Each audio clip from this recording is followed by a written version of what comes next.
All right. What's up, good people? Welcome to the show. Welcome to the show. Doing a Saturday morning live stream for you. Had to get with my man. Y'all can see the thumbnail. Y'all can see the guy. I mean, if you don't know who he is, you need to know who he is. El Wapo, and I hope I'm saying his name right. But we're gonna get that right when I bring him up on the air. We're gonna be going over a lot of different things, but mostly this Tasha K lead attorney situation. We definitely gotta touch on that, the craziness of that. So we're going to get into that. But I'd like to thank everybody for coming in. Whether you're catching it right now on the live stream or you're catching it after it's uploaded, make sure you hit the like button as you come in, and let's get ready to go.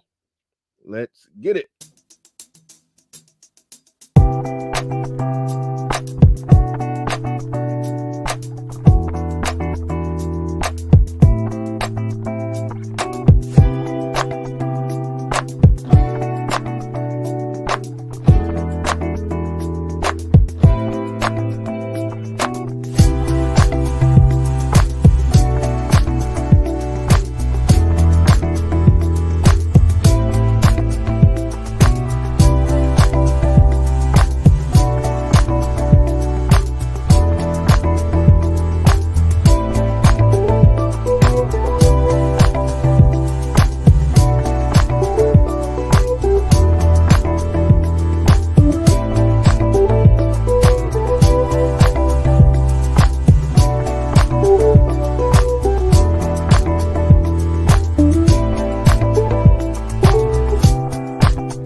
Peace, folks. This is X from TPOT Media. Open your mind and wake your black ass up. You know what time it is. Hit that damn like button as you make your way in the door. Grab a seat, settle in, get ready. It's the Grown Man Hour with your host, my man, Bernard Riley.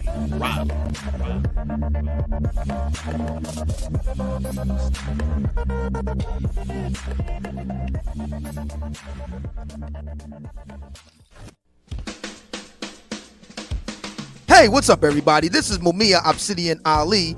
You know who I am. I need no introduction, right? And you're listening to the Grown Man Hour with my man Bernard Riley, heard weekdays right here on YouTube. What do you think about that? How about that? Now let's get back on with the show. Thank you.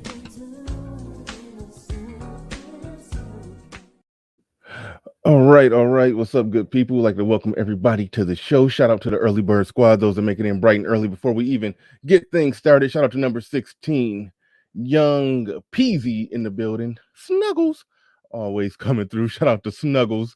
Justin March in the building with a $2 super sticker. Appreciate that. Hold the Truth Hostage. I love that name. One of the best names on YouTube. Hold the Truth Hostage. Says a black woman disrespecting a black man. Nothing surprising about that, especially if you know about the 50s and 60s. That's something we don't talk about that much.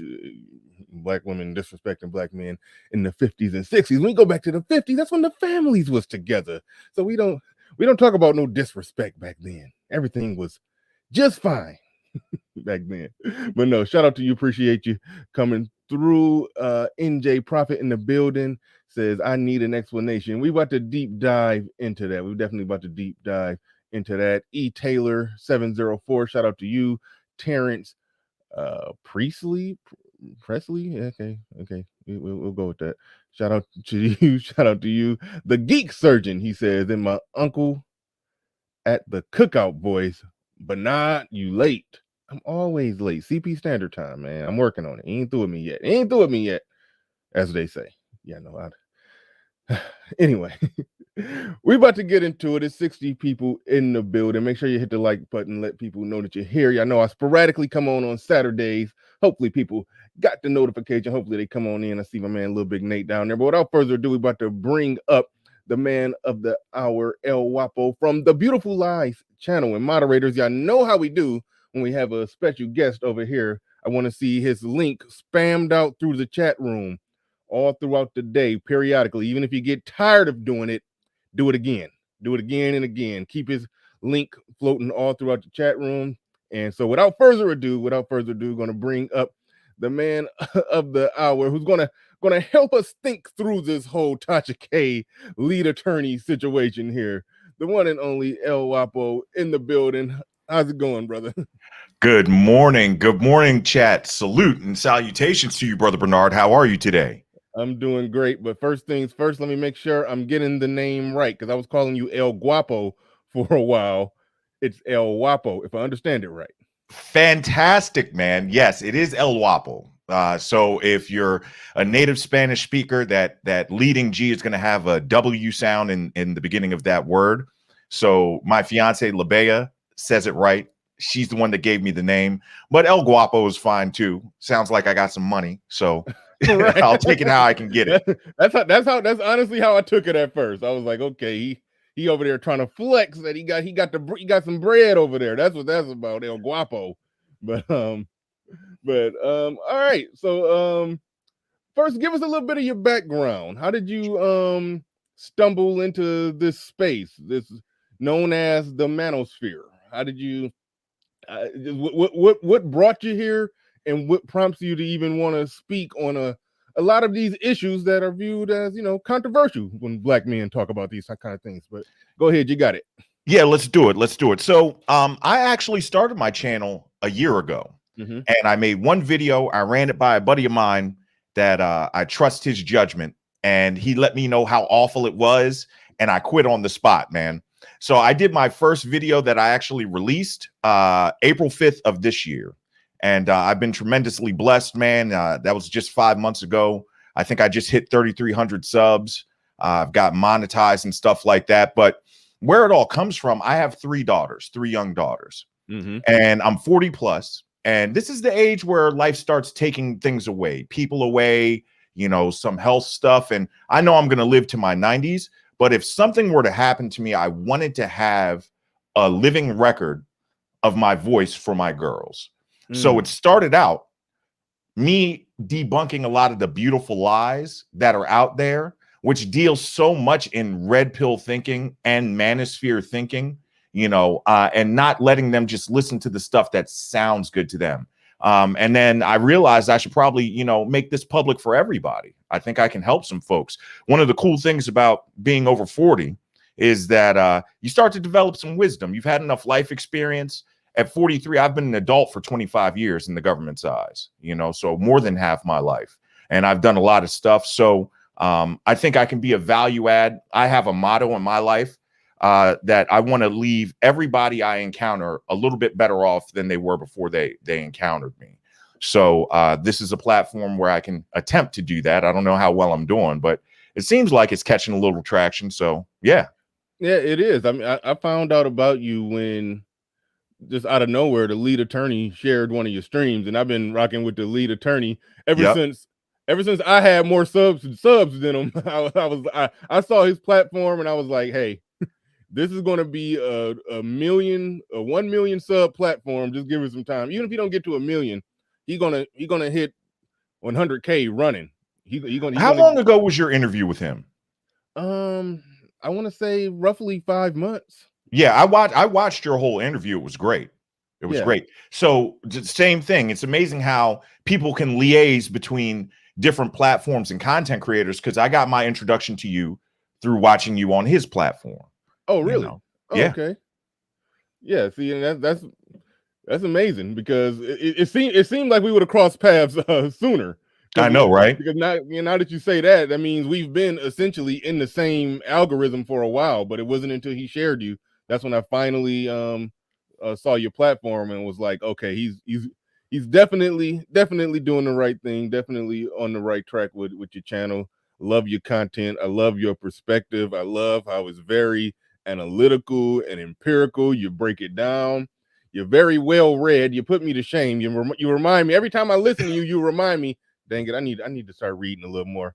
I used to read a lot. 15 minutes a day, man. Make it a habit. Start with 15 minutes a day, and then you'll get there. Yeah, for sure. I used to read a lot, but something happened around 2010, 2012. I think the internet just made me lazy Yeah, because it became so easy to just get the information. I'm not as likely to just put my nose in a book and just stay there. right. So I gotta break that habit of just getting a microwave, quick, easy, Google it internet information and just put my head in a book and just stay there. Stay there. Yeah. I'll start reading a book and then I end up putting it down and won't finish it. I have right now. I have more books that I started reading but didn't finish than books that I actually finished at this point. So I gotta get on it. But man, you inspire me on that front. You really do. Because I Hey, can don't be tell. afraid of the audiobooks, man. Oh no, I know. I do the audiobooks. Yep. That's another quick, easy way. Technology helps you just consume the information. I can go, work out or be doing something else while listening to that audiobook. Right. But yeah, but no, you definitely inspire me. I gotta get back into reading. But well, reading more, I'll say that. At least reading the way I used to. But Snuggles in the building with the What's first up, super chat. Snuggles?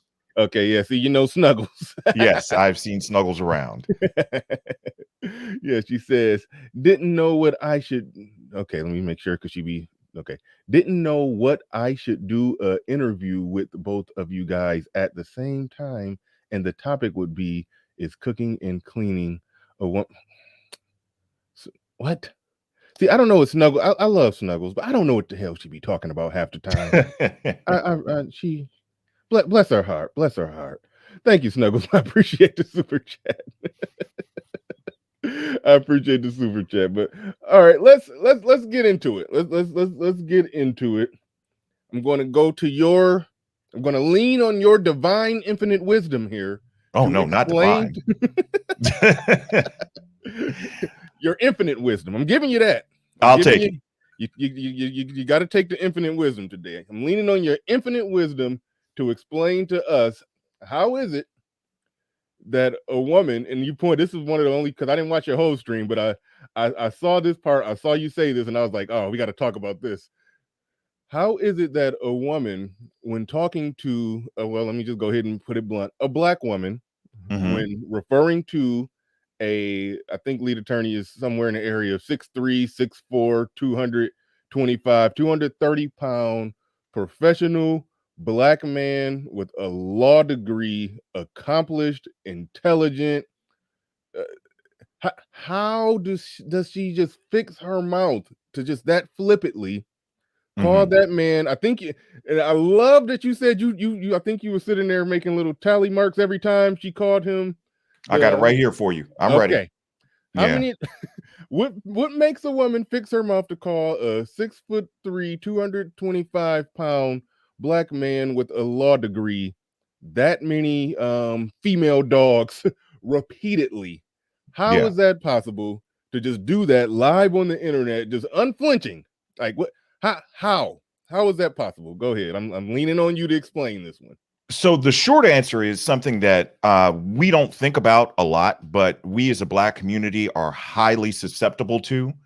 And we have an aversion to being offended. When we get offended, there's a switch that flips, that it's like no holds barred, bare knuckle fighting. I can do anything I want to because you said something that offended me. So when I did my video on this last night, and I didn't really want to talk about it, I actually reached out to the lead because he said that he didn't really want to get into it anymore. Made sure it was all right. I was like, listen, man, I won't put it out. He was like, nah, you know how he is. Yeah. He's like, go ahead, use whatever you need, say what you want to say. But yeah, when people get offended, it's one of the ugliest situations. Think about how many people are behind bars, how many people are in the ground due to being offended in a singular moment and having a high emotional response that is just out of pocket. And one thing I try to pride myself on, Bernard, is that I'm the guy that's going to do the research. So before I said a word, I watched the entire 5-hour live stream that Lead did, not just his monologue. I listened to every guest. I listened to Larry Reed on there, everybody that was on there.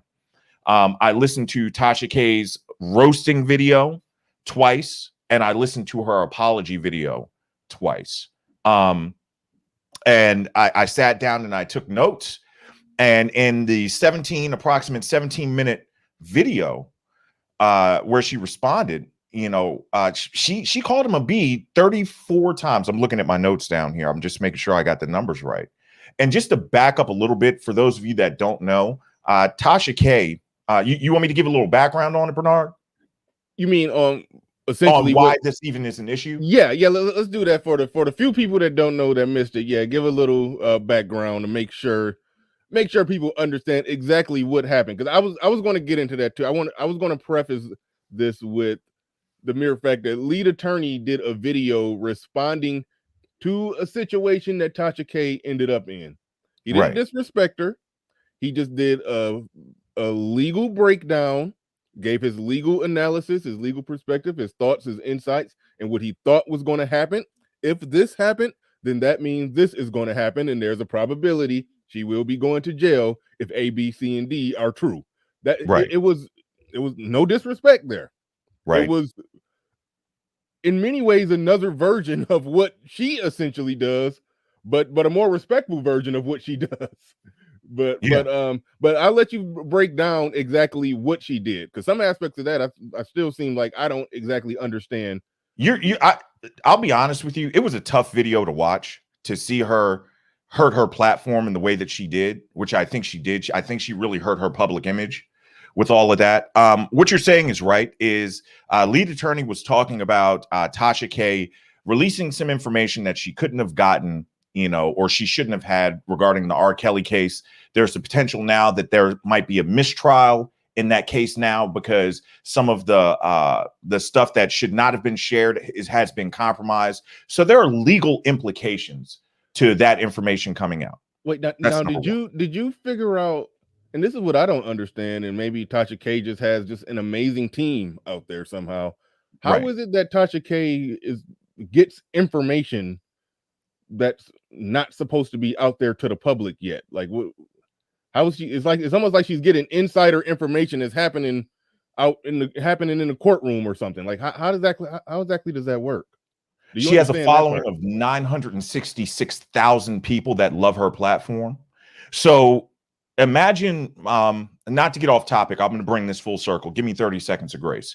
You're familiar with the whole Fresh and Fit fiasco, right? Of course, yeah. They have a cult-like following. Mm-hmm. They do. They have very avid, fanatical supporters, which I'm not saying that's good or bad, but they have supporters that will back them up no matter what they do. She has the same thing, and it's twice the size. No. So, yeah, go ahead. Oh no, I get that part. I'm just talking about some. How did she get it, right? How did she get sensitive R. Kelly trial information that's not in the public? I understand that she got a million people sending her gossip stuff, but that wasn't exactly gossip. That was some legal stuff that she got. Like, I don't understand how she can get her hands on that. So if you watch the lead attorney's breakdown of what happened, it was somebody from the Federal Bureau of Prisons in a different state than R. Kelly was housed that had access to those phone records and those emails, because when you're in prison or jail, all of your stuff is recorded if you're incarcerated, okay? They even open up your mail. They'll read your ingoing and outgoing mail to check for messages and stuff like that. They're serious about that, but especially when dealing with the feds. So it had to be somebody internally, okay? And Tasha K got the information. I don't know how she got it. I don't want to speculate on it, but it seems the problem that arose is that she read it verbatim. And with her platform being so large, somebody heard it and it was like, hey, she's reading this information she shouldn't have verbatim to a public audience. We need to do some investigating. Federal Bureau of Prisons did an internal investigation. They found this person. I don't know if it's confirmed that it's a man or a woman. I believe they were in Wisconsin. They found them. They issued warrants for like the search of their computer and everything.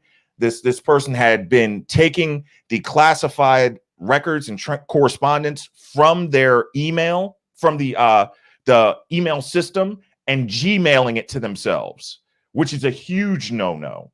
You don't do that when you work for the feds. So there's some problems. The issue that's arising now is, Tasha might be okay, and I'm hoping she's all right. Right. As somebody that reports on current events and stuff like that, I hope that the First Amendment, covers her and everything like that. I don't want to see anything bad happen.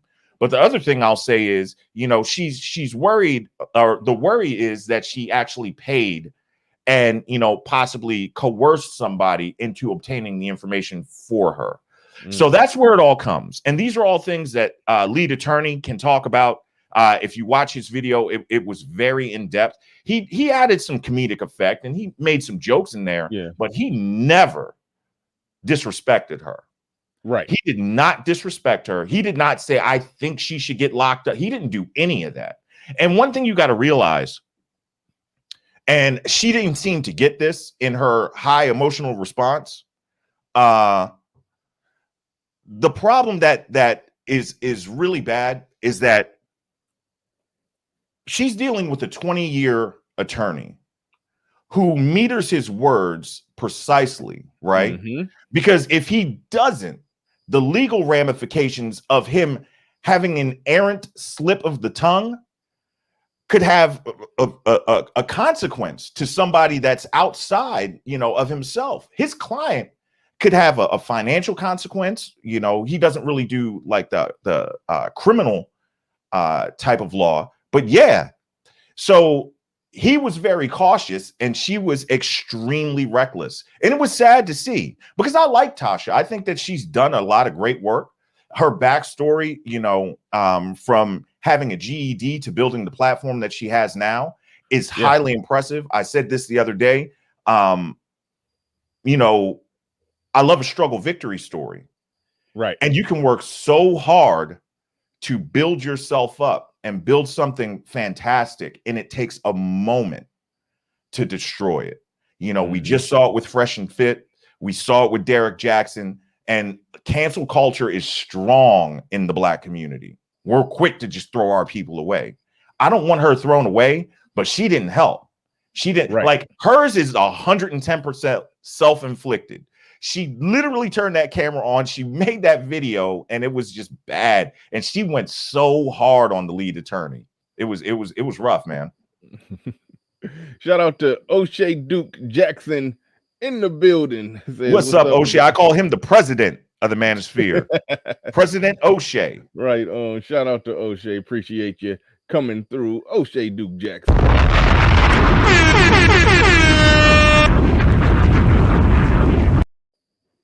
All right, Mr. Fan. I don't know if you know Mr. Fantastic. That's my guy, but we ain't gonna come. Don't come here. He came in here with that nonsense. You get out of here with that Fantastic. I'll take it. I'm glad to be this age and still have some hair, man. So I'm cool with it. Say, yeah, you doing. How old are you? I'm 43. You 43? Okay, yeah, you're doing good. You're doing good, but Fantastic a fool. Oh man. He threw me off with that when he always coming through with the jokes. Shout out to everybody in the building. We got 229 people in here right now. Make sure y'all hit the like button. We only got 103 on the likes. We should.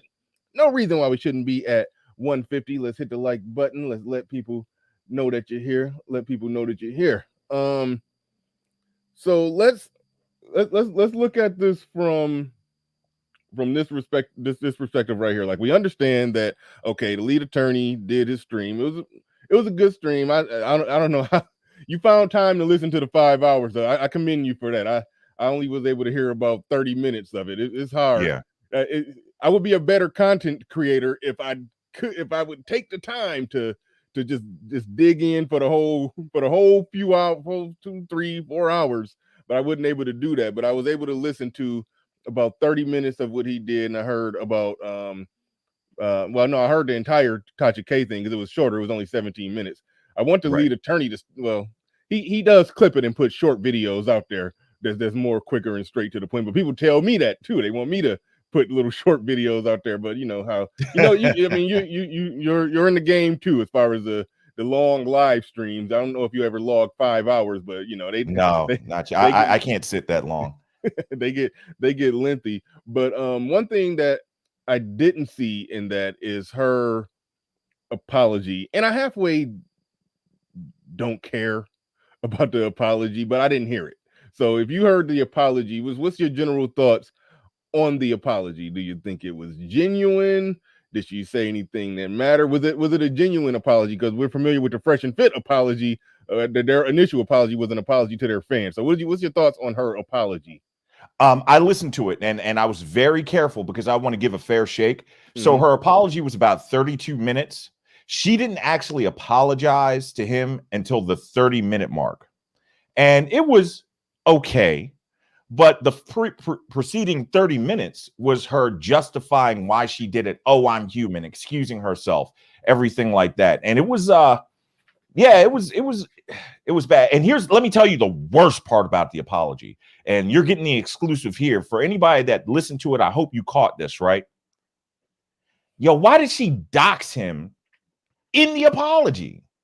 Whoa, bruh, she actually came out. I know his real name and Pop Dude's real first name at least twice. I think it was 3 times, but I know it was at least twice in the apology. Then and it's like, yo, you've heard of a backhanded compliment, right? That is a gut punch of an apology.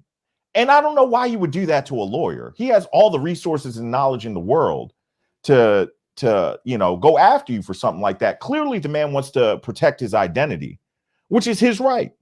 I don't go by my government name, right. So yeah, the apology was lackluster for sure. And she was like, I couldn't sleep, I couldn't concentrate watching the movie with my husband. It was about, I know my mouth is lethal and I shouldn't have done that. It's not even about you. When you apologize to somebody, it's about what you've done to them. So, and I think this is an overall issue that I don't want to be too incendiary on your channel. So I don't want to say the wrong thing. Hey, if you watch my channel, it's I think there's a lot that can be said about the ability to apologize by the modern women. I think they struggle with that. And I think that it gets a bit amplified. Listen, we're the leaders and trendsetters of American culture as Black people. So anything that the rest of America is doing, we're going to take it and run with it. So being bad at apologies as a modern woman, the modern Black woman is really bad at it. Really bad. So yeah. It was an ugly situation.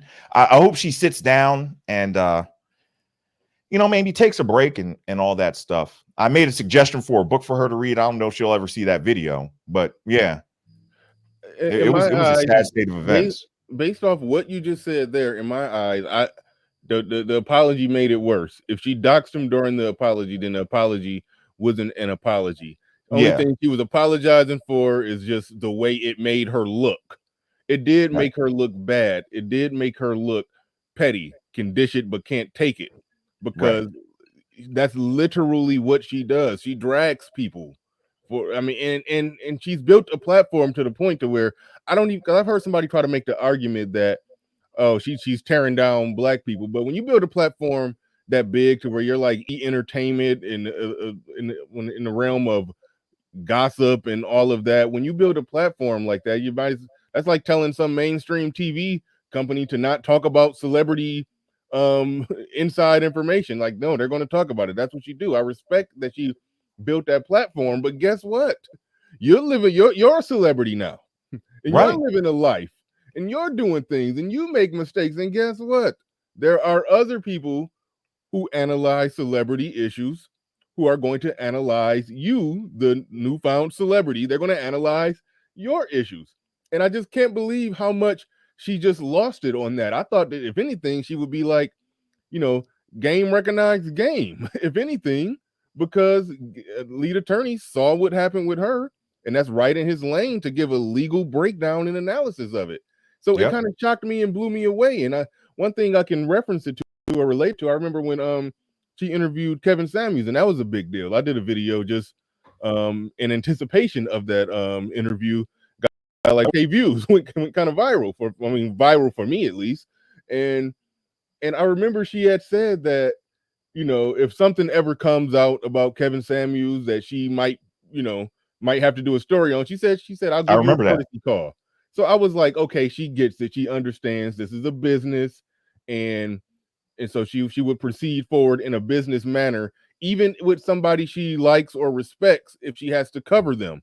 So that just blew me away, that she just dropped all business and professionalism and just went right to, like, she just went at him like like, shout out to O'Shea when he say the struggle streamers who just do streams just talking trash about people. She just went that low, and with a million sub platform, it blows me away. Yeah, you did. You said you watched the 17-minute video, right? Mm-hmm. Oh yeah, I She saw that. went I saw that hard. whole thing. Listen, I'm from Baltimore, and I've heard some good insults. Tasha came up with some stuff I had never heard before. I was like, she went way, way off the rail. And there are two things that that bother me the most about this. Now, I want to tread lightly, but Tasha has a husband. I've got a fiance. I've been married twice before. Okay. If my wife, who is a representation of me, or my fiance, that she would never do that, yo. She would never get on there and make herself look that bad. Like, you represent me. You know, even my ex-wives that still walk around with my last name, you better don't. Come on, man. Hold on, time out. I got to call a 20-second timeout here. I'm sorry. You said your ex-wives are walking around with your last name still? They didn't change it? They didn't once you're a guapo, you get to be Mrs. Guapo. You don't want to get that up. Yeah. I know that sounds arrogant, but I'm just speaking like it is.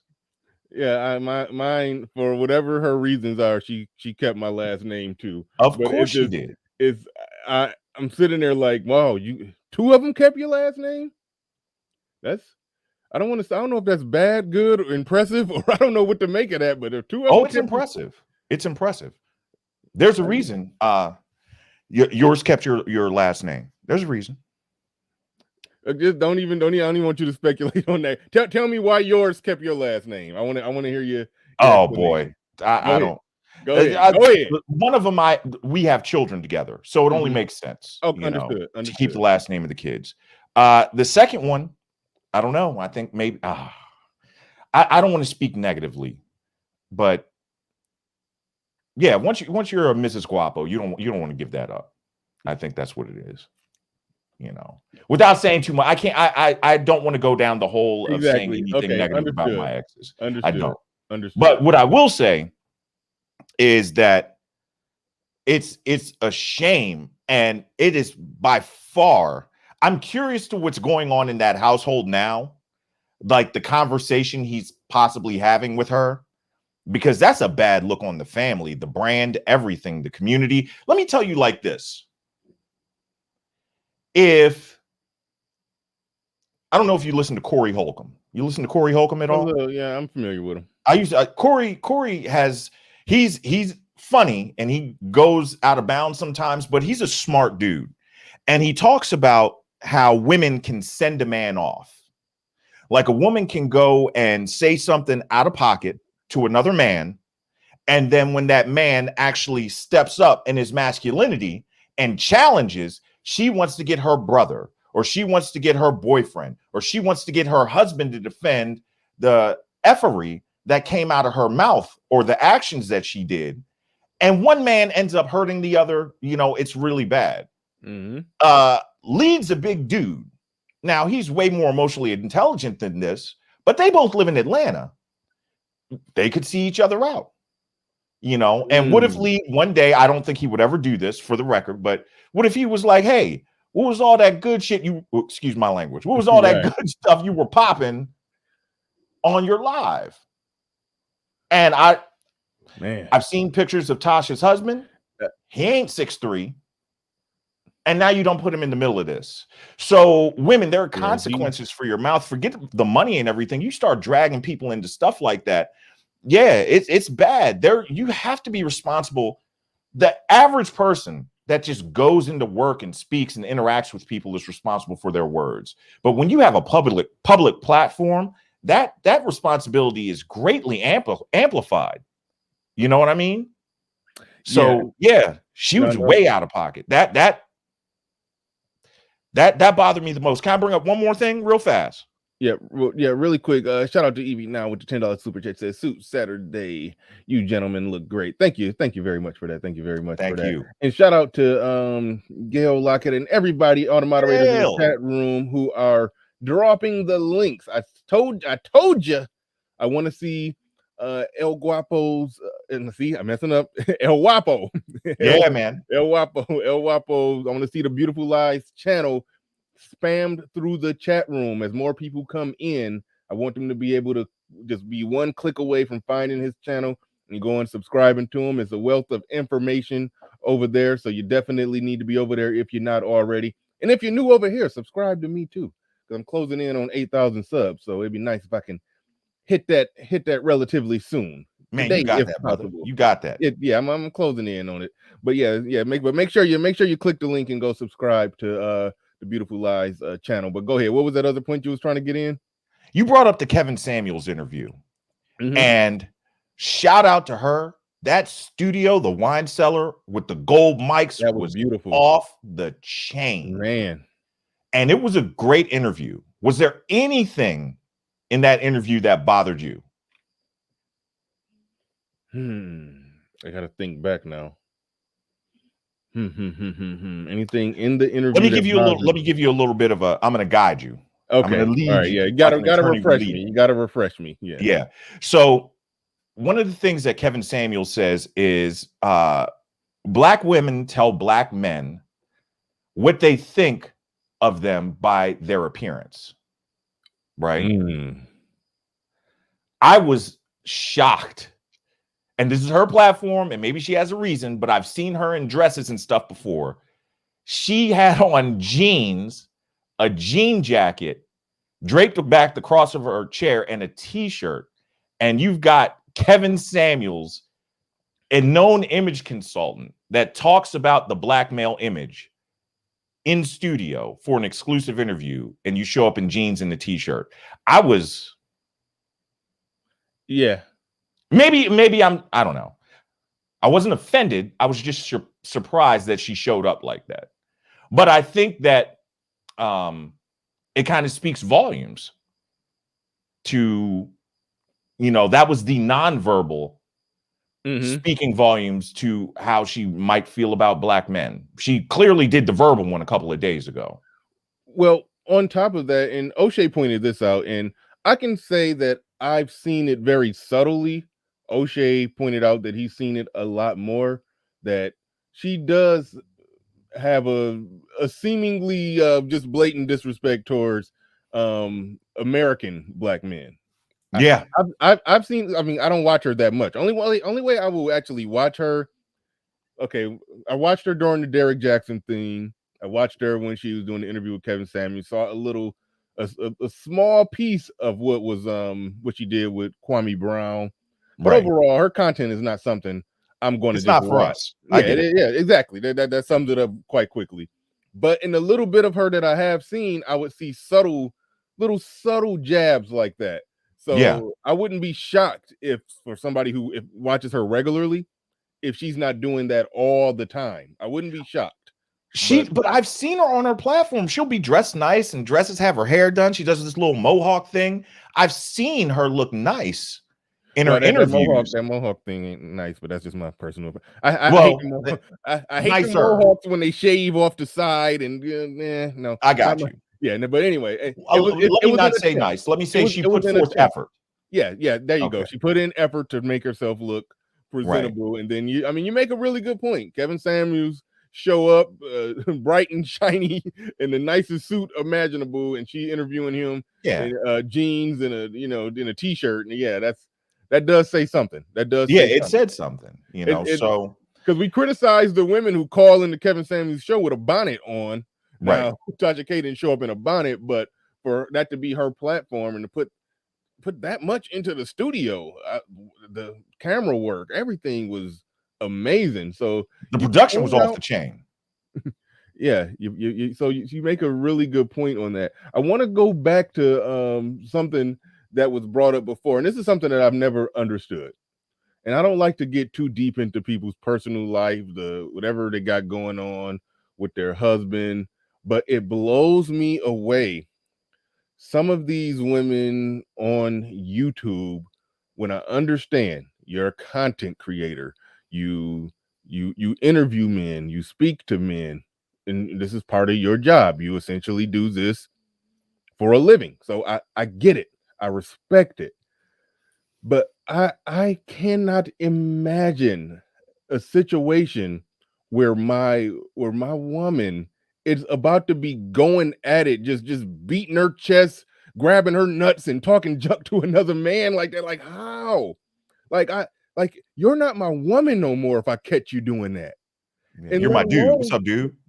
yeah, and let alone with Fantastic said. Now I heard this, and it was so much going on in her little 17-minute rant, and I kind of I heard it, but it just went in one ear and out the other. But Fantastic just reminded me that she said something. This married woman said to the lead attorney in that video something along the lines of, I'm trying to find the exact, because Fantastic got the I know what exact you're quote. referring to. I'm gonna let Something you get along it the out. line. There you go. I found it. He said, "You wish you could suck on these very long. I mean, suck on these titties. I was gonna say very long titties, but we're not gonna talk about that. We're gonna keep it clean. You wish you could suck on these breasts." Right. Married woman, and she a new mother. Didn't know that. Didn't know she was a new mother.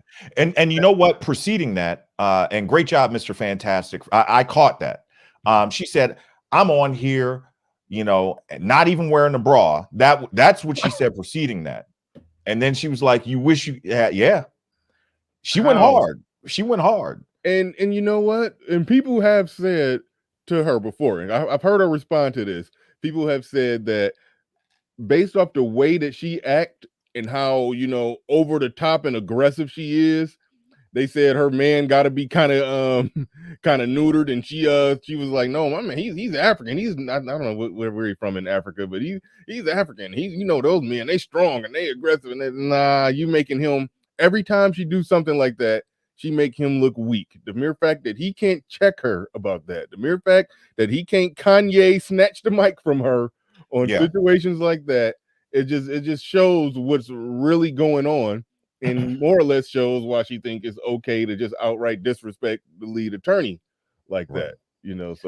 So I don't want to even think about or talk on, is he weak or is he strong? I don't know the brother. I don't know that. But what I do know is her words made him look terrible. There you go. Her actions made him look absolutely terrible. There's no disputing that. She said him, so he could be the best guy in the world. She could be married to, I don't know, Barack Obama, Colin Powell. But you coming out of pocket like that and saying all that stuff on a public platform, all you did, you not only hurt your own. And here's the crazy thing: she thinks she hurt him talking about the lead attorney with her words. No, all she did was hurt herself. Yeah. And the people that rock with her and are around her. She made her fans look bad. Yeah. Like, imagine being a fan trying to defend what she did. You got to get in the boat of ignorance with her. Right. So, yeah. No, that's absolutely true. Shout out to Evie now in the building. She says, well, I think she'd have to been. She should have been in a couture gown interviewing Kevin Samuels. That SHD. See, when they abbreviate words, that's what the kids are doing nowadays. Yeah. I can't keep up sometimes. She should have been in a couture gown interviewing Kevin Samuels. I didn't know that. Yeah, no, that's true. That's true. That is true. Sun is hot raw. Thank you, Evie. I appreciate the super chat. Sun is hot raw in the building. Says she's no different from Tanya TKO, except one is hiding her disdain for black men, and the other one is blatant about it. Yeah. Which one is hiding and which one is blatant? Because I think Tanya is pretty blatant nowadays. And according to what some people say, that Tasha K is not doesn't hide it very well either. So I don't know which one is hiding and which one isn't. But yeah. But we know what the deal is with that. Shout out to Ace Senior, says criticism is the cost of praise. # beautiful lies. Shout out to I can dig that. I can dig that. And you know what? Here's a leadership principle for you. You know, if you're leading and everybody likes the way that you lead, you're not leading effectively. Once you develop a following, you know, you're going to have, we call them haters, but let's call them critics. Cool.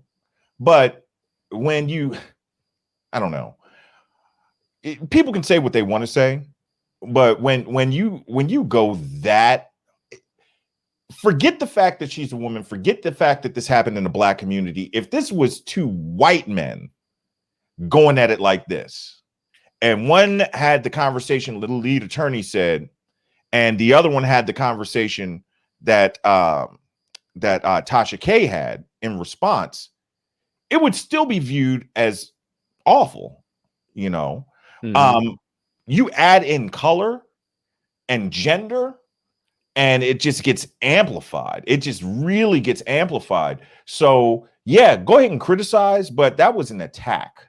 Let's call it what it was. That was an attack. She attempted to tear him down, threatening. I mean, threatening that she was going to find the law firm he worked for and release it to the public. Apparently she did find, if she found his name and she said it twice on that stream, then she essentially did it, because now you could Google his real name, and if you Google an attorney's real name, you have the law firm. So she followed through on that threat. There's no other way to explain that. She made a lot of other accusations that I would say are not as provable, more gossipy, and like she was throwing out stuff about white women, or he's pillow talking with some white woman about something. Like, did she even, in the apology, did she even say anything about that part? Did she? Because she just threw out a lot of stuff about alleged stuff about his personal life and what women he personally deal with, and some woman that rejected him or something. I don't know. It was the white women and the Asian women and stuff like that. And did she say? I'm trying to remember. I don't want to misquote. The majority of what I heard, and I did listen to it twice, it was just difficult listening to her for an hour and a half in that mind frame. But I don't think she. I don't know. Let me say I don't know. Okay. Let me say I don't know, because I don't remember, and I didn't take notes on that. So, yeah. But that's a good question. I can do the research and get back to you on that. Because when she was saying she was going to find out his real name and figure out what law firm he worked for, they're both in Atlanta. Her platform is big enough to where somebody knows him. Can easily send the information to her. I got that part, but when she started talking about personal stuff, in my mind I felt like she's just making stuff up. At that point, that's what I lumped that in with. Snuggle668 in the building says, "Oh, let's see. With the sexual suggestion she made, she was not going hard. She was trying to make someone hard, according to you young people's description." Snuggles is the best. Yeah, shout out to Snuggles. Hi, I'm Snuggles. Shout out to Snuggles. Oh man. Who else was that in there? Ace Senior. Shout out to you. Shout out to you. I already acknowledged that one. I'm just looking back to make sure I didn't miss nothing. And I see that you came through with a $20 super chat. Do appreciate that. Man, it was so much going on there. So much going on there. Let's real quick, one thing that you had brought up earlier, and this is a reoccurring theme in this space. Men who have daughters, who consume this red pill content. Now, some of them they develop a bad name for themselves in this space, because it's kind of hard for men to divorce themselves from the reality of what's going on when they're analyzing things, and then they plug their daughter into the equation, and then they the I guess what we would call the red pill truth normally gets lost and hidden. There's a term out there for them by don't know if you're familiar with the guy named Zero in this space. He calls them well, this is a clean show so far, other than like one or two slip ups. I'm not going to use call them daughter ninjas. Okay, I'll just say that. That's what he called them. But in your see, I don't even want to ask any. I was going to ask the age of your daughters. Don't tell me. But Okay. I'll just say this: in being in this red pill space and analyzing things from a man perspective, where we shoot it right down the middle, we keep it real. Do you find that even like with your when you listen to the stuff that we talk about here, and then when you apply some of the things to your analysis with your daughters? Mm-hmm. Yeah, do you run into problems with that? Do you ever have like some cognitive dissonance, or some times where it's like you I don't know, where you struggle with it? Because I have sons, and I'm thankful to not have daughters in this environment, in this climate. So just talk to us as a father, black man with daughters. Just go ahead and just what's your take on just this overall space as it relates to women, and then applying a lot of the stuff that we talk about in this space to your daughters? Yeah, so that is an awesome question. I think what you're asking is like, am I having like a mental conflict with being red pill, number one, operating in the manosphere, and then relaying those truths, debunking those beautiful lies, shameless plug for my channel name, with my daughters. So the answer is no, because I don't subscribe to everything in the red pill. And I'm going to have a different perspective than a man that doesn't have children. I've always been the type that I'd rather,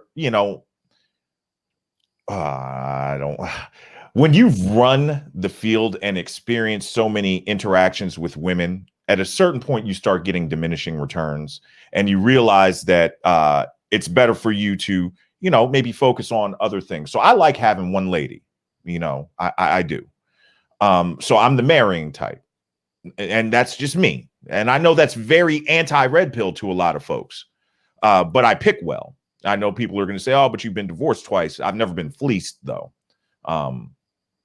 So to answer your question directly, what I realize is that red pill means to men and red pill means to women is two different things. And I can't show my girls how to be women.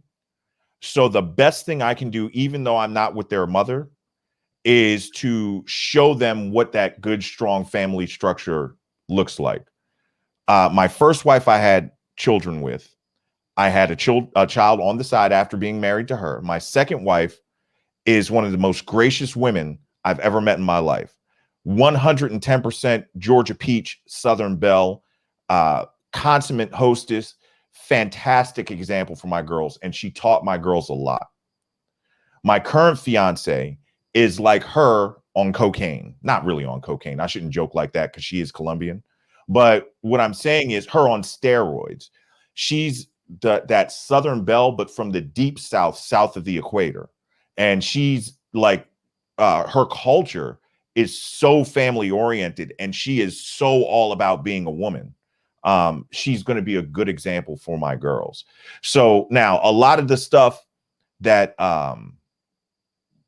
that my girls are exposed to and everything like that, we have very good conversations. You know what I mean? So if they come across something, they'll ask daddy questions. You know what I mean? They'll ask me, hey, is this case, that case? And they're just little nuances. But I try to get them to not think about like what they want to be when they grow up. I want them to think about how they want to live, and those are two completely different things. I know it seems like I'm talking in circles and I might have lost some of you guys, but I did a video some time back asking the women to write their obituary. And more than I'm pretty sure that majority of them are not going to put anything about their career or how much money they made in the obituary that they want written. They would want to talk about the legacy that they built, the children and grandchildren that they left behind, how they were a positive impact on the community, but they're not on that path. All I'm doing is putting my daughters on that path early. Are your daughters, are they married? Because I know how old they are. I don't even have a teenager yet, so they're all under the age of 13. Yeah. Oh, you got. I'm teaching them early, bro. Oh no, that's good. Well, I got a headache for you, to put it like that.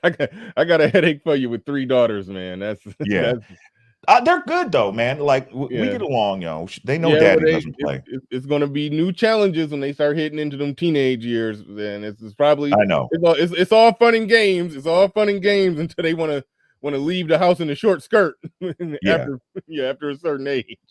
But we'll get over that hurdle once we get to it. Y'all pray for me, man. I know that's definitely going to be a tough one. You talk about see, I don't want to dig. I did see a video where you said, well, part of the reason why you don't use your real name, even though you said you could stand. You said it's something like on the lines of this: you could stand on who you are, but you do got daughters and family members that you want to protect. So I'm hesitating asking personal questions. You're interesting guy. I feel like I want to deep dive into some things. You talked about your second wife, and you spoke spoke quite well about her. You spoke a lot better about her than what I can. Because I was married once upon a time as well. I know. I watched that interview. Yeah, you can speak much better about your ex than what I will mine. But talk to us about that whole thing, and I just want to make it clear, I'm pro family. I am pro family, so I'm pretty sure me and you agree when it comes to that.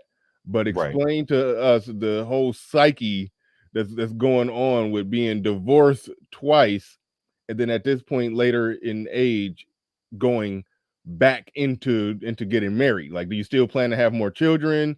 Once more back into the fray. Yes, I got you. I understand. No, I'm not having any more children. Do you have children with your current fiance? Did the two of you have children together? No, we do not. Okay, so the children are from the previous marriage. From my first marriage. Okay. And then I had an interesting night with a young lady, and that's my youngest daughter. My second wife and I did not have kids, and I'm not going to have kids with my third wife. So I'm done with the children thing. I'm looking forward to in the future being a grandfather. And different women like different things. Okay, so Labea has literally told me that she wants to be able to concentrate on just me and making me happy, because she's younger than I am, and she doesn't have any kids, but she's cool with that. That's what she wants. So it works out. It works out. I'll tell you, what's my mentality? Oh boy. Okay, so let's just say it, and you're going to get an exclusive here on your channel because I haven't really talked about this. I've talked about women's body count. Let's talk about a man's body count, and we're going to deal directly with me. Okay. Once you hit centurion numbers, and you get older and you start to really realize what's important, it's not so great or impressive. It's not something I'm proud of at all at this point in my life. And it's dangerous out here. Man, it's so dangerous on these streets. It really is. Interactions with women will get you caught up, hurt your pockets, just give you undue stress and drama. I'm cool with just dealing with one lady now. I really am. So I get that. That's my mentality. I got one I feel like I can trust. We're good. She takes care of me, and we're good to go. And you know, you talk about, I don't know, as a 40-something-year-old man, it's lame to me to be bragging about the women that you're trying to conquer and stuff like that. It's just stupid. Like, dude, you're halfway through your life. Get out there and do something. That's a young man's game, a late teens to 20s person's game. That's just the way I feel about it. Yeah, no, I understand, because I know, like, I got divorced at 31, and a lot of people know my backstory. I married my first. I got married at 19, and the whole so we were married from 19 to 31. So yeah, I had a moment where I got out there. I'm 39 now. So I had a moment right after that divorce where I was living like that young man you're talking about that's trying to get the conquest and Right. all of that. I was doing that. I understand how that goes. I understand the psychology behind it, and to some degree, and I like to talk about things from a from a science. I like to throw in science. I mean, we are, as men, we are hardwired to go out and do it. I don't mean it's a good thing. Oh, I yeah. don't mean we should, but we are hardwired to want to do that. But so I had a run.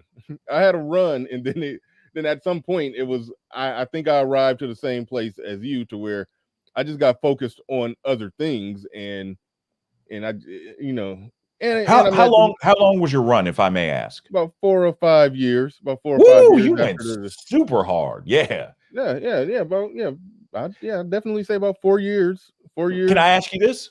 Yeah.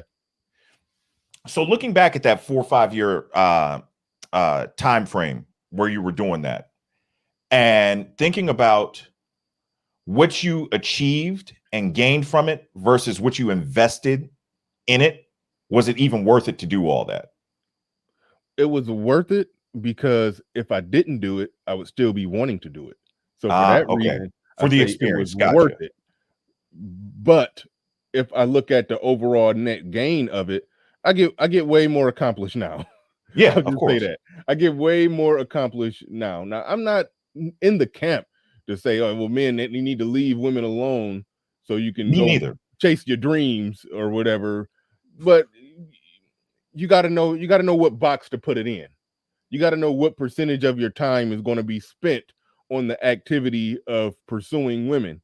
You got to know what percentage of your money is going to be spent on the activity of pursuing women, especially if you're just pursuing them for short-term reasons. If you're pursuing them for short-term reasons, you need to keep the amount of time and money you're spending on it to a minimum, because there's no return on those investments. Now, as a man, chest beating man, yeah, I mean, I went out there, the conquest, the whole, meeting a new woman and having sex with her. I'm not going to sit here and pretend like that's not all it's cracked up to be. It's wonderful. It is. I will concede that's that simple point. But I did get to a point where I was like, all right, I've been there, done that, and I'm good with one woman right now, because she's genuinely a good chick, and things is working out well, and to prevent the things stop working out well, then hey, I had to make a change. But right now, things are great in my life. I'm focused on the things I need to be focused on, and as far as sex, any type of sexual release and companionship, yeah, it's coming from her. It's coming from her. I'm good with that, and I'm happy with that. So no, I'm not that guy that say, I don't knock guys who stay out there forever. I don't knock that, because I do firmly believe that a grown man can chart his own life and live it how he want to, provided he's not hurting anybody.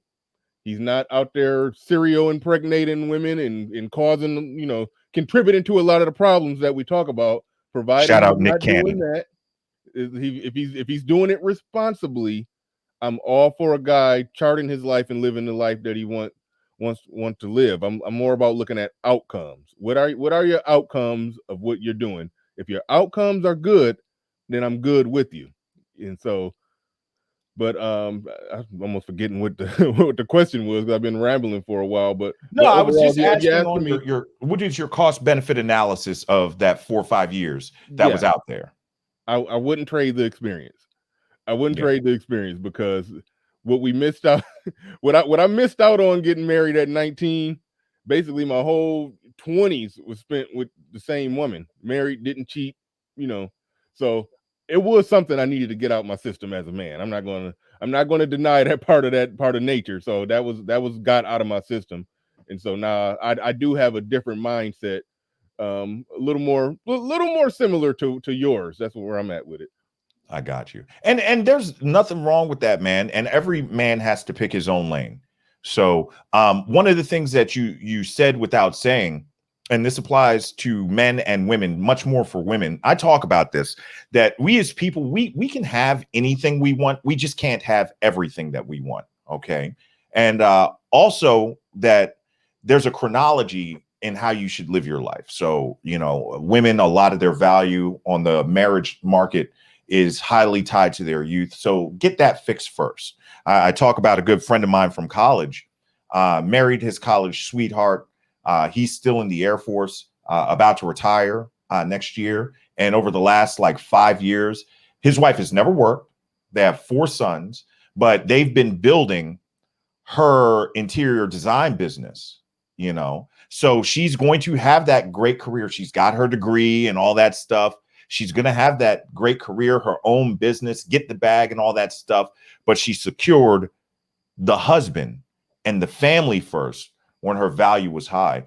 It's not as important with men. We can tend to bounce back a little bit easier, you know, but if you spend your late teens, your 20s and your 30s and your primary thought process is, hey, who am I going to try to have sex with today? When you hit 40, you're going to be behind everybody. And you're really going to have to sprint to catch up. So, yeah, that phase definitely does have its place. It does. And there's different ways of going about it. Hence the whole thing that started the Fresh and Fit, the pay for it. Do you pay to play, or you're going to pay with something? You're going to pay with your money. You're going to pay with your time, you know. And time is the one thing that's finite. So I have my opinions on that. But yeah, I'm glad that you had a chance to experience it, man. Oh yeah, no, yeah, I wouldn't trade it. I would not trade it. A senior in the building, he says that quote was to point out that Tasha is okay with all the praise, but does not want to be criticized. Hence, the ancient quote of criticism is the cost of I praise. get it now, A senior. Beautiful lies. Thank you very much. Thank you for the super chat. Presidential Mike in the building. Take 1-2 years off from women intentionally and focus on your purpose and breaking bad habits. Very true. Well, I would say if that's, I don't think you have to do that long. Yeah, I was just about to say, if that's what you need to do, then do it. But nah, I wouldn't. I can't go celibate for no year or two. But I'm with a guy doing what he got to do to focus up on the goal. Some people can just operate and just high energy. They could be productive and chasing girls and doing all that and still be out conquering the world. Some guys got to take a step back from one for the other one to flourish. Right. But you know, I don't like to get too deep into it. What I always say is a man needs to figure out what works for him. If it genuinely works for you to pull back from women while you chase your dreams, then by all means do it.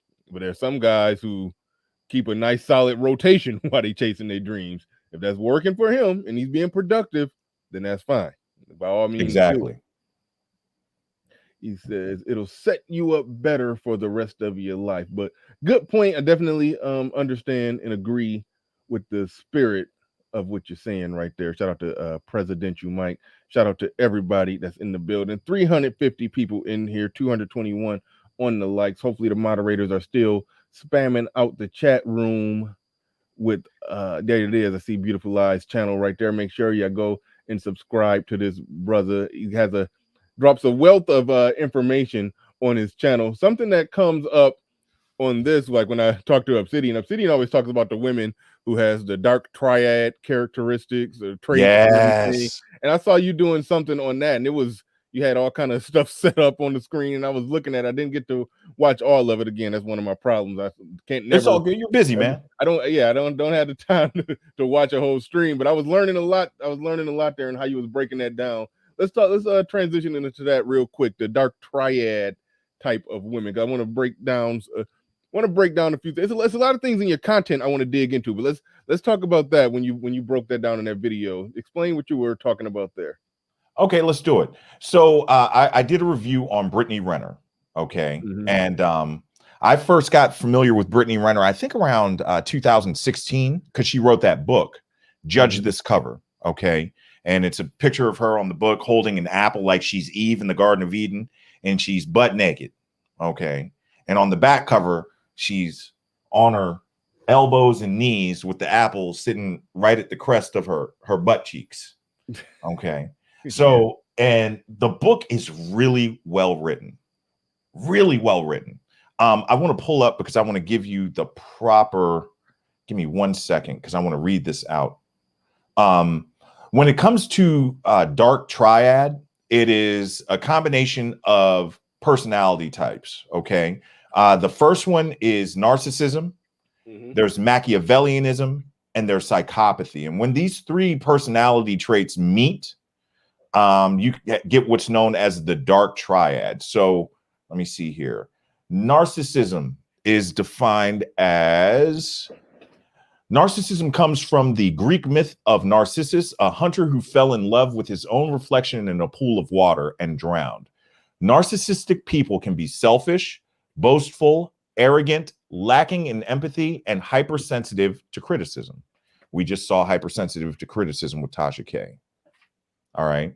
Machiavellianism. The word comes from the renowned 16th century Italian politician and diplomat Niccolo Machiavelli. He earned notoriety when his 1513 book, The Prince, great book. It's actually a lot of the source material for the book, The 48 Laws of Power by Robert Greene, was interpreted as an endorsement of the dark arts of cunning and deceit in diplomacy. Traits associated with Machiavellianism include duplicity, manipulation, self-interest, and a lack of both emotion and morality. And finally, psychopathy. Personality traits associated with psychopathy include a lack of empathy or remorse, antisocial behavior, and being manipulative and volatile. It's important to note that there is a distinction between psychopathic traits and being a psychopath, with its commonly held association with criminal violence. So why do I say all that? Because I wanted to be very careful before I called somebody dark triad. All right. So Brittany Renner wrote a book about some of the athletes and entertainers that she had had relations with, interactions with. Very well written book. The more I learned about her, this is a woman that could have been America's sweetheart. She's literally like, you know what I think the biggest problem with modern women is they are not aware where their power lies. Brittany knows where she's powerful. She literally says, I know all my power rests in my femininity, not feminism, my femininity. So she's like ex machina aware, of how powerful she is. And she uses it. She's weaponized her sexuality, her intellect. She played semi-pro soccer. She's the disciplined woman. She stays in the gym and she groomed PJ Washington. I mean, she went and looked as innocent and wholesome in her Kentucky sweatshirt and started going to his games at 18. Of course he fell for it. You know what I mean? Of course he did. Now his tribe should have told him don't mess with her. But when you develop those three things, you're dealing with a very potentially dangerous person. And we're seeing this play out real time, where she's now got this NBA baby's daddy that she spent all this time with grooming. She was very honest and upfront. She hid in plain sight. She told the truth the whole way. Got pregnant by him, had the baby, and now the rumor is not only did they split up, she won't let him see his son. So I wanted to point that out, that when you see some of these personality traits, especially in an intelligent person, an intelligent woman, beware. I don't care how good she looks. And Brittany Renner's my prototype. I like women that look like that, not with the fake hair and the nails and all the makeup, but she's attractive. She's prototype for me. And but boy, what kills me about the whole thing is she was so upfront about how she was. She kept it real the whole way, and she literally in her videos says, I like these certain things. I like to do certain things. I don't want to get too, blue after midnight on your channel, but you understand what I'm saying. Read between the lines. Mm-hmm. So yeah, she's in my opinion, she's dark triad. As aware as I am, I would be afraid to meet her in a social setting. She might get me. As much as I know, she might get me. I don't know. Yeah. You pointed out something really important, that when it comes to a woman who operates like that and thinks like it's a lot of women who could, be dark triad and all of that. They can have a lot of those attributes, but if they're not very intelligent, their execution won't be as well. Right. They're going to end up, it's going to end up getting them in more trouble. But if they're intelligent, they're surgical when it comes to using it to their benefit. She's a tactician, bro. Yeah. She is one of the best. Forget Superhead.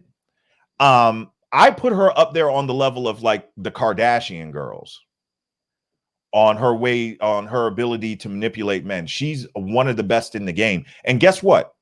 I don't be surprised is if she gets the next one. Brittany Renner's going to get whatever she wants because she's mastered the art of her femininity. She has. You watch some of her Instagram videos and stuff. Look, they demonetized that thing as soon as I put it up because she's so, yeah. So, yeah, it was an interesting, I did a lot of research. I read her book twice and listened to it once and watched all of her Instagram videos and everything on YouTube. But yeah, she's something else. Snuggle 668 in the building says it's easy to use femininity against people who have never seen it in all its different forms when the majority of women are masculine, so it stands out. Very true. Thank you for the super chat. Appreciate that. What would you say on your channel? It's a lot of good stuff on your channel. If you had to sum it up, your overall point and purpose in doing what you do, what would you say for that? Listen, I'm gonna tell you this. I just want to, contribute to the conversation and help make people aware of stuff that'll leave them better off than they were before they saw my content. The original intent is still there. This is for my girls, that's why I try to keep it PG-13. I want them, in the next 3-4 years to actually start being able to watch this content. I'm learning how the business works and stuff like that. But yeah, I just want to help some folks out. And my way may not be the right way for everyone. But what I do know is that the amount of reading that I've done over my lifetime gives me a perspective that maybe I can be a value add to folks. And I can point it out, and I'm not going to make you go dig for it. I can tell you right here and there. I've done videos on the 48 laws of power and pulled the law up and read it to you and explained how it applied in a certain situation.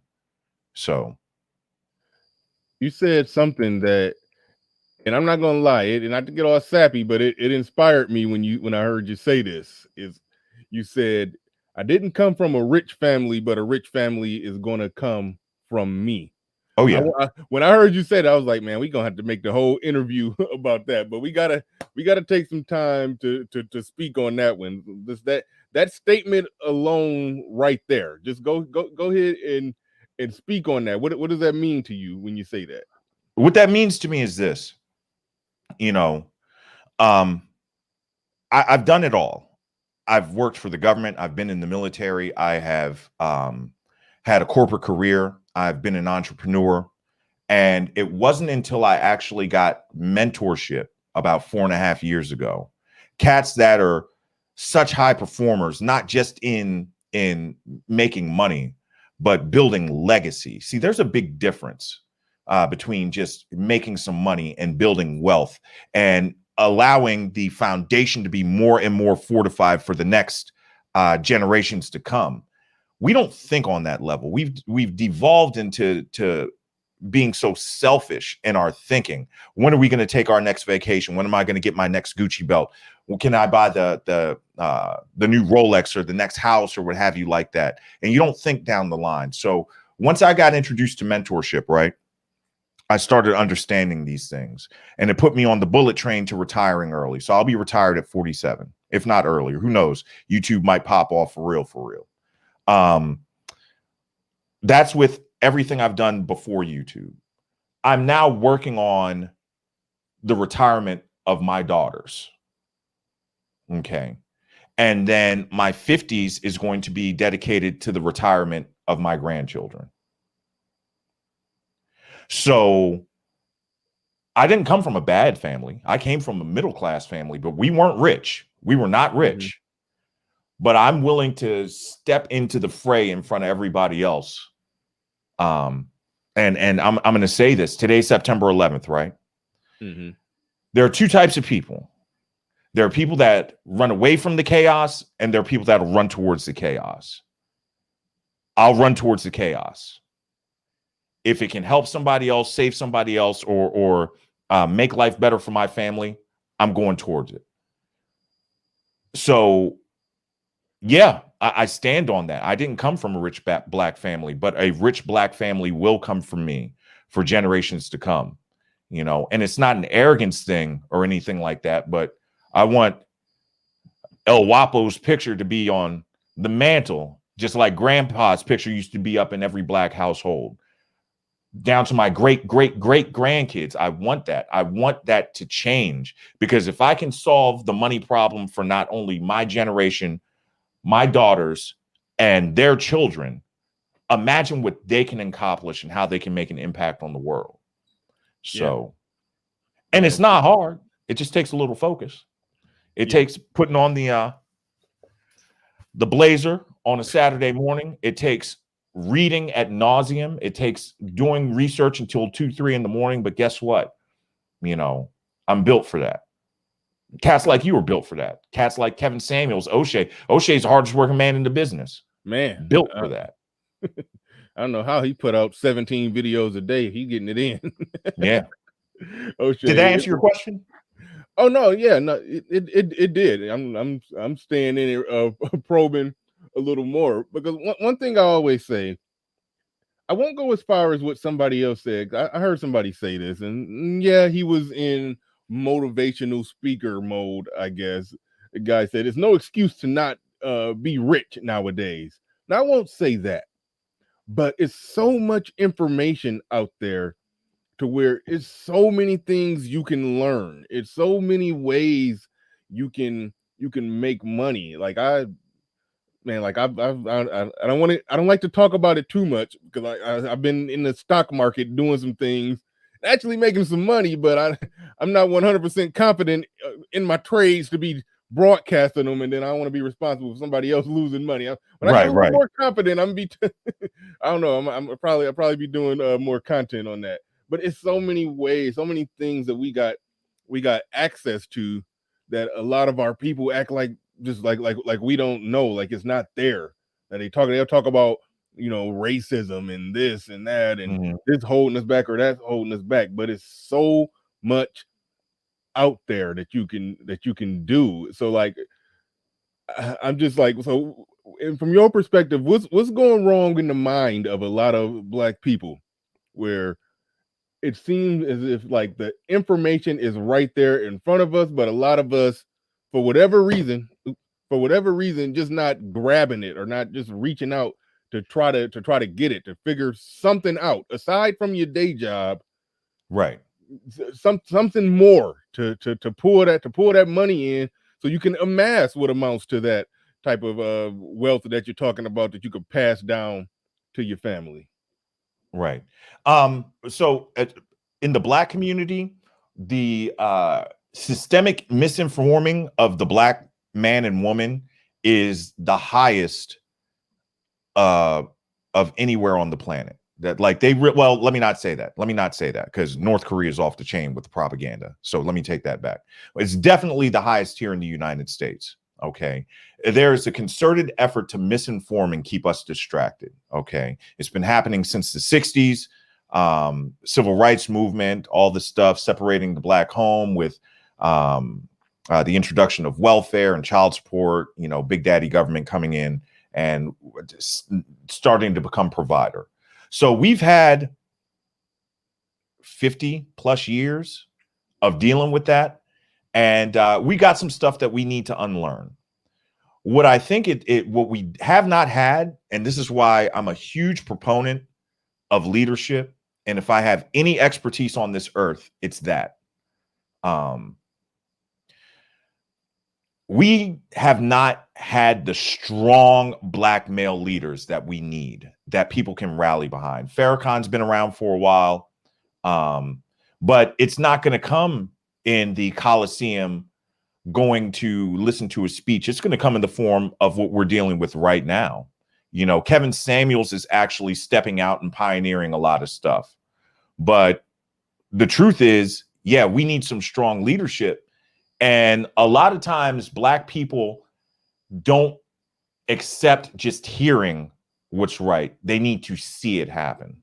Now you're starting to see some people make some money in other ways. And I got to give it to Black men. I think Black men are doing so good right now compared to 10 years ago.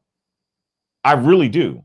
I hear about so many brothers going and getting their CDLs, their commercial trucking licenses. I hear about so many brothers that are opening up barber shops and doing this and doing that, getting into skilled trades. I can tell you right now, I operate at a high level in the maintenance world. Okay, my day job.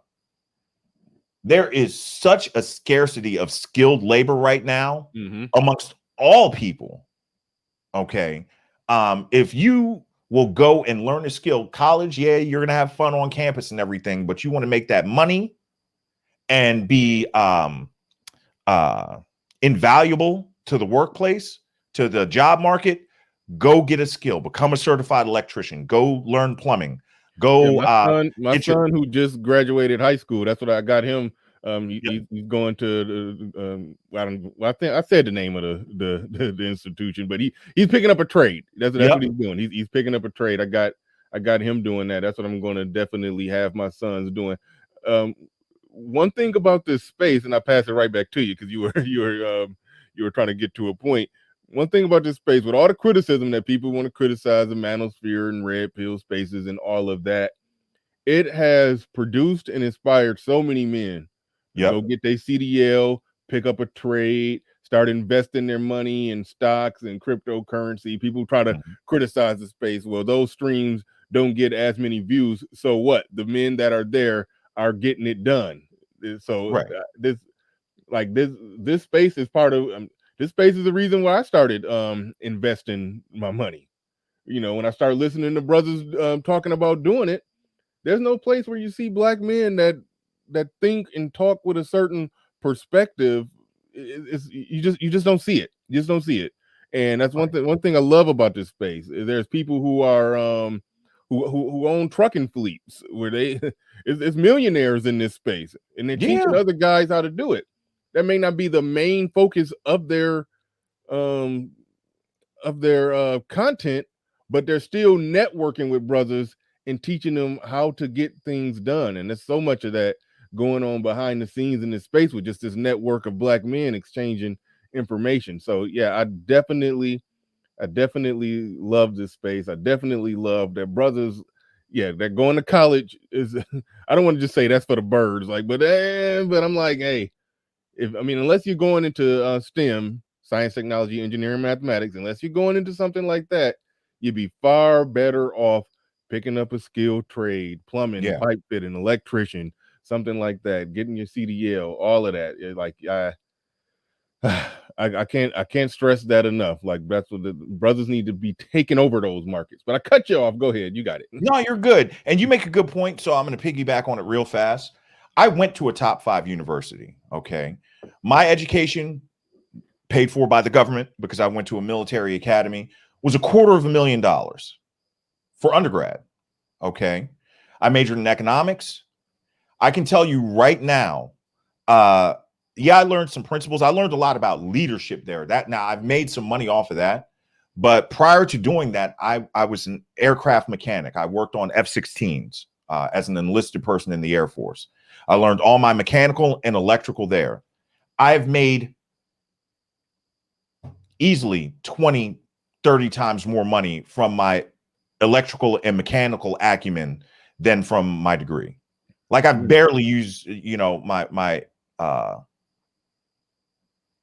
college education at all, So yeah, the skilled trade is huge. And I'm seeing it right now. I'm seeing it because as I'm going out and trying to hire people for really well-paying jobs, we can't even find people that are qualified to do. And this is entry level maintenance stuff. It's nothing hard. It's something you could learn in 60 days. But yeah, so I'm sorry, I'm forgetting the initial question you were asking me. Well, while you try to remember that one, shout out to our Beam with the $5 super chat. Appreciate everybody who's supporting the stream. And real quick, Thai City is saying community college gives the same trades for 70% cheaper, and you get actually certifications. Well, yep. Okay, I'll go and say the trade school my son is going to. I mean, it's Greater Michigan Construction Academy. That's not a community college. He will get certificate. He will get certification and everything. It's cheap. Like, it's not costing me that much. It's not costing me that much at all. I can't imagine community college being cheaper. Maybe it varies from place to place depending on where you go, but for what I'm paying for what he's getting, it's an amazing deal. Like, he's going to be hired after, just a few classes. He'll be already hired and working in the field that he's going to school for. Yeah. After a couple, probably 2 semesters, he should be hired. I'll say that. Yeah. And it's big money out here. Like airframe and power plant, your A&P license to work on aircraft, huge. Those guys make so much money hand over fist. You get a union job doing that, and you're on easy mode to go and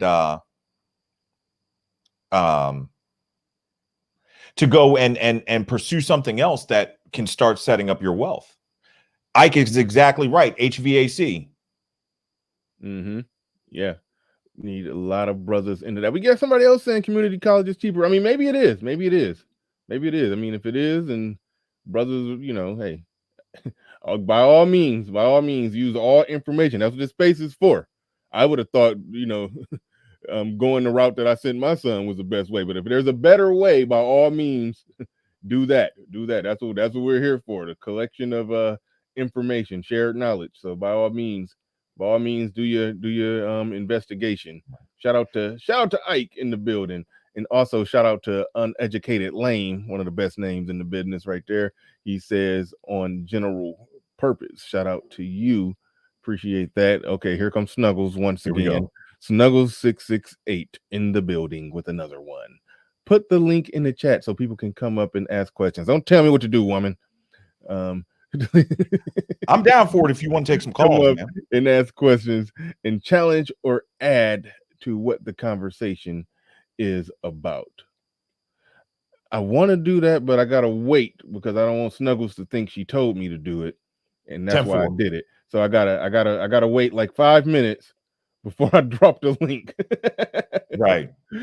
I do remember what we were talking about. We were talking about people not pursuing all the opportunities out here. We've gotten lazy. That there's no easy way to put it. Some people have that drive. People are products of their environment. You can't save everybody. We ain't Jesus. Okay. So we're not going to save everybody, but we can affect change. Kevin Samuels talks about a tipping point is 10%. If we do 10% across the generation, and then the next generation does another 10%, we're out of the weeds and kicking butt and taking names, in the next 50, 60 years. And so there are a lot of lazy folks out here. A lot of lazy folks. But the ones that want to get it, it's readily available to them. You can learn anything on YouTube, so.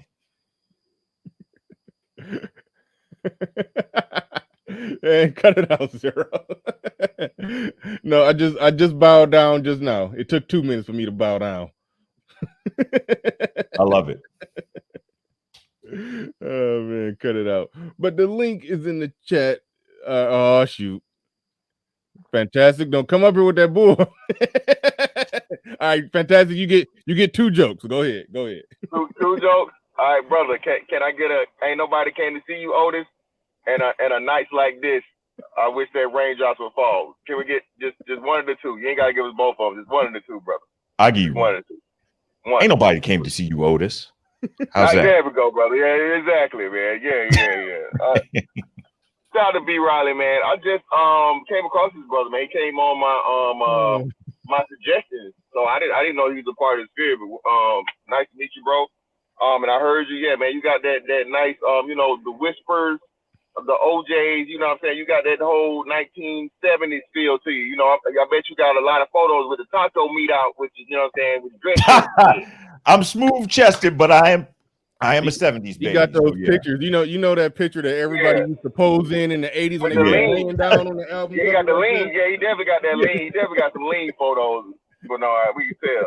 But no, yeah, man, this whole thing, and like you said, it's crazy. You know how you come across people or people like YouTubers, right? Because it's the same thing for me with the Tasha K situation. I knew of her, but I had no real, familiarity with her content or her as a person until the Derrick Jackson stuff happened, and then she followed up the Derrick Jackson stuff with the Kevin Samuels interview, and now like this, her snapping on lead attorney. So yeah, man, it's just it's just another testament to everything we saying being proven is right. Because yeah, man, if you guys watch that apology, that unapology apology, that was basically like, look here, brother, look here, guy, I know who you are, and I still, all this stuff I said I'm gonna do, I can still do it. That was pretty much just like a little tap on the shoulder for lead attorney to let him know that she, for whatever reason, she's really bothered by what he talked about, even though it's from a literal professional perspective, you know what I mean, and that she could cause him a little trouble if she wanted to. Yeah, no doubt. I can't. I think it's a matter of this. Well, let me explain it like this. I think a lot of people are scared of Tasha K just because she is the exposed queen. So you go in on Tasha K, you're playing a dirty game. you're playing a game that's going to end up backfiring on you. Somebody whose platform that big, who got she like freaking with Varys in Game of Thrones, the bald-headed eunuch. Exactly. Yeah, she got the people. Yeah, exactly. Yeah, she got watching. You don't know who watching you. Yeah, he got people all on the other side of people past the wall out there with the wildlings who sending him information. He got everybody everywhere. That's how she is. So it's a dangerous game to play going at Tasha K. And I think don't nobody ever really go at her. Everybody tiptoe around her.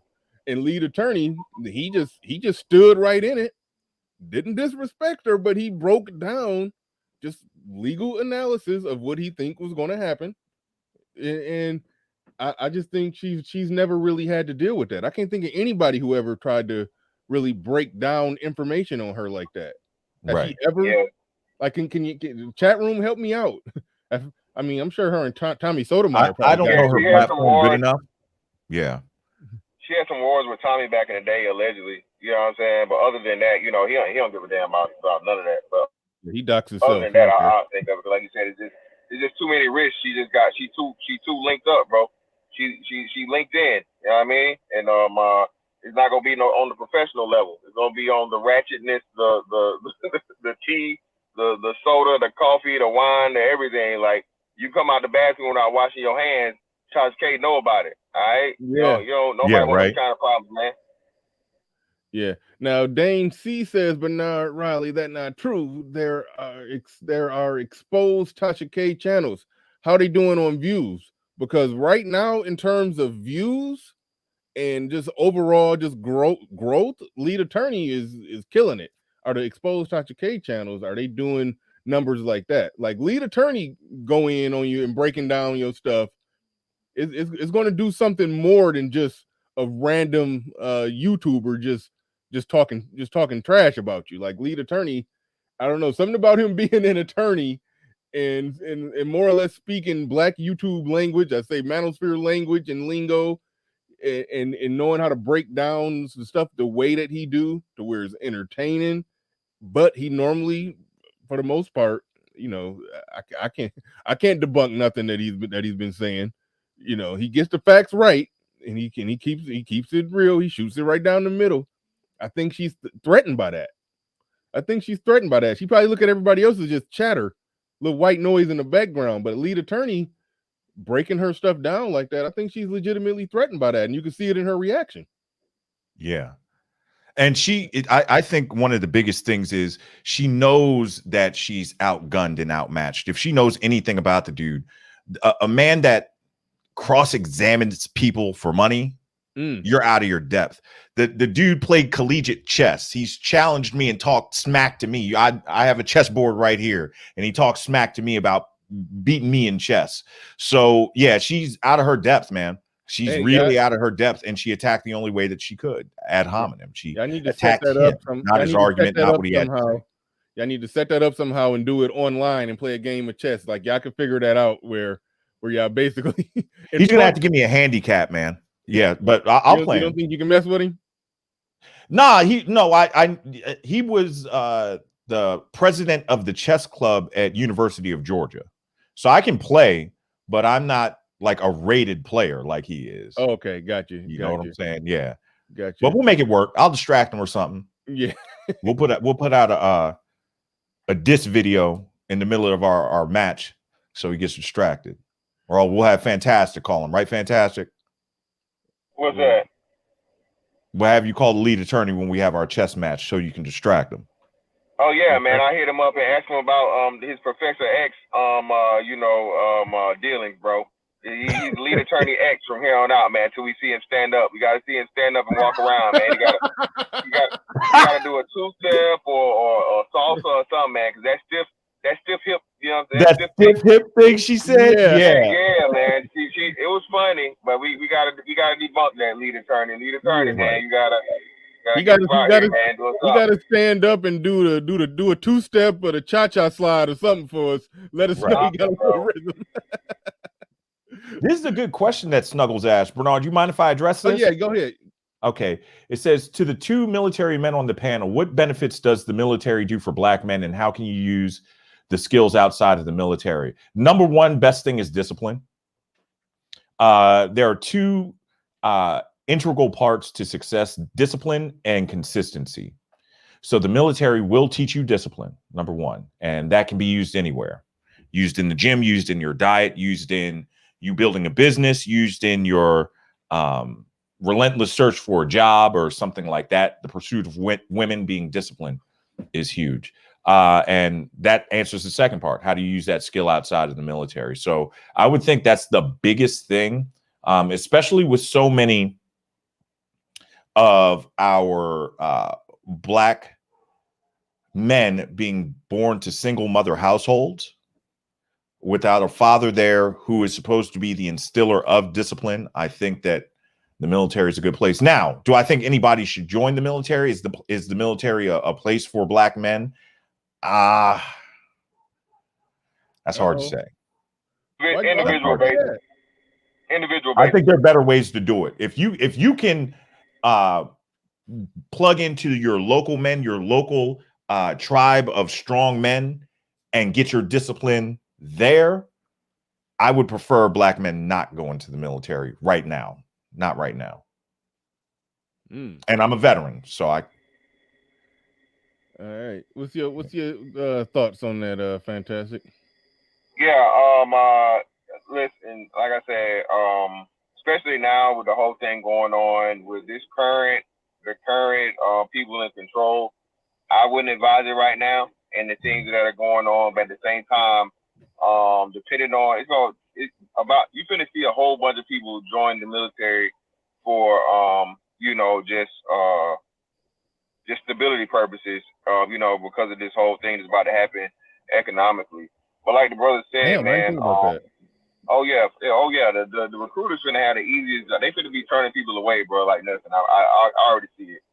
But discipline is order and discipline is extremely important, and a lot of Black men don't have it.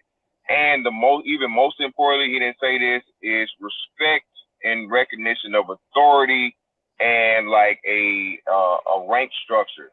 All right, the reason why I came in the door saying better men do exist is because it's just a fact. It's gonna be some times as to where you may be, or you think you know, or you think you this, or you think you that, or whatever, and there's like just a better dude in the room. And the smart thing to do is to just, hey, you accept it, and until you get to that point, or it's a way you can work around it. Don't be stupid and try to, be that guy, because you're gonna lose.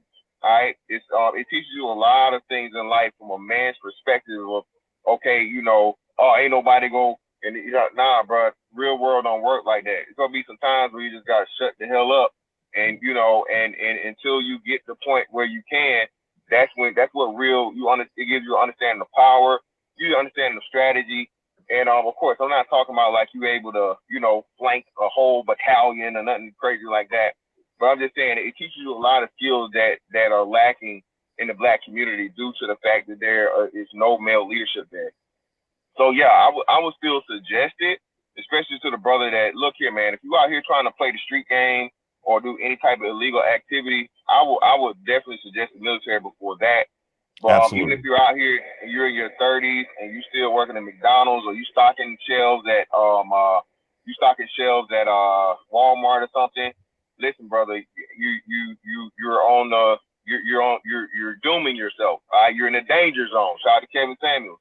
All right. So the military has plenty of benefits, man, and people don't even understand it. Even I'm talking about after you get out. And nowadays, one thing I definitely want to suggest is you were trying to retire in the Navy because there's no need to, or the military period, my bad. Because there's no need to. You can get that VA loan is a major thing, and again, now home ownership is going to be huge. Veterans benefits, job preference. Just a lot of different things, man, and opportunities you get from doing it. But at the same time, you need to know you. If you're one of these dudes is buck wild, and you can't put down the weed, ain't nobody gonna tell you what to do. Don't mess your life up further, man. Stepping out here going to somebody who's thinking somebody because you BT, man, or that Borging, you're Borging. Worse than anything ever. Oh shit. Okay. Now, yeah, you started Borging at the end, but we pretty much got it though. We got it. Flim Flam in the building. He says if your son goes through a union, they teach you with no cost, and you get to learn on the job as well. There is no cost. Thank you for the super chat. Appreciate that. Wally D in the building. He said the military is absolutely the best place for any man to learn leadership, discipline, and teamwork. Also experience adventure. Thank you for the super chat.